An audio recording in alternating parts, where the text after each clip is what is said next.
Hello အားလုံးမင်္ဂလာပါဒီနေ့ဗီဒီယိုလေးမှာတရားတက်ကြံလောင်းတဲ့ခါကျတော့ရန်ကုန်တက်ကြံလို့ပေါ့နော်ရန်ကုန်တက်လာခဲ့တန်ကုန်တက်တဲ့ချိန်မှာပါမရလို့လဲဆိုတော့အလုံးဆို Pro Bike ကားနဲ့သွားပါတော့ Pro Bike ကားဆိုရင်တက်နဲ့ပဲသွားရတယ် Thank you လို့တမစီကနေရန်ကုန်ကိုတက်နဲ့ပဲသွားရတယ်ဒါပေမဲ့ဒီလိုမျိုး Express ကားကျတော့Express ကားကြတော့ပုံမှန်ဆိုရင်မနေ့သွားညနေရောက်ပေါ့ညကတော့မရှိဘူးအခုတလောပေါ့နော်နောက်ပိုင်းမှာဖြစ်လာတာပါတယ် Express ကတကြံလုံးတော့ဘယ်ကားမှမထွက်တဲ့ခါကျတော့ရကားနဲ့ထွက်လာခဲ့တယ်ရကားနဲ့ထွက်လာတဲ့ခါကျတော့ကားကတော့ကျန်တဲ့ပစ္စည်းတဲ့ကားဖြစ်နေတဲ့အတွက်ကြောင့်ပေါ့နော်ဒါတင်နောင်လေးနဲ့ဒီမလေးမြောက်မလေးပေါ့နော်သူတို့နဲ့လိုက်လာခဲ့တယ်ဘာလို့လဲဆိုတော့တို့ရန်ကုန်ကိုဗီဇာလုပ်ဖို့ရှိလို့အဲ့ဒါတက်လာခဲ့ဆိုတို့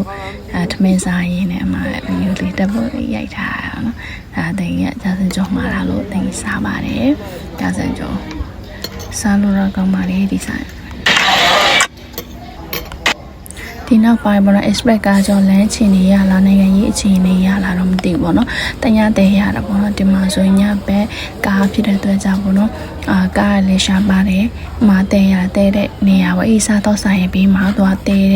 ပုံစံလေးထားထားတဲ့ marketing လေးတွေနဲ့ပါတယ်နဲ့ထားတာပေါ့နော်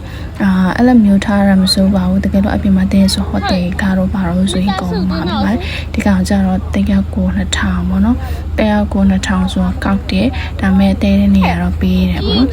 ဒါတကယ်တော့အမှတဲတယ်တကယ်တော်သေးတယ်ဒီမှာအဖော်လေးရှိတယ်မှာခါတိုင်းဒီလိုမျိုးတခါမှမဖြစ်ဘူးမှ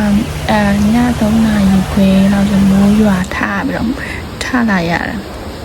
မိုးရွာတော့အေးအမအိမ်ငိုင်းမောင်လေးကျတော့အိမ်ငိုင်းအပြင်မှာထိုင်တော့အိမ်ငိုင်းကိုခိုးရိုက်တာ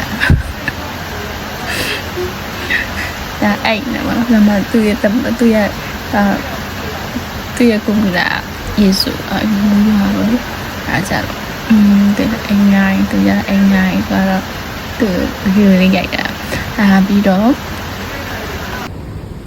မနေ့စောစော4နာရီလောက်ဆိုရင်ကားထွက်တယ်ဆိုတော့ကားပေါ်မှာတက်လာတယ်ခရီးဆက်မှာပေါ့နော်ဒါခရီးတင်ရိုးခရီးဆက်တယ်ဒါတင်ရိုးခဏတော့တဲ့နေရာကစင်းကြိုက်နာကပေါ့နော်စားတော့ဆိုင်မှာဖြစ်ပါတယ်ဒီမှာတော့စားတော့ဆိုင်တနေရာရောက်တယ်ဒါမှပလင်လားမသိဘူးအခုတင်ရရင်ကိုရောက်ပါဖြစ်ပါတယ်ဒါကဒီတက်စီငါပြီးတော့ပေါ့နော်တက်စီကစုပြီးတော့ငါတဲ့အတွက်ကြောင့်နည်းနည်းလေးတက်တာပေါ့နော်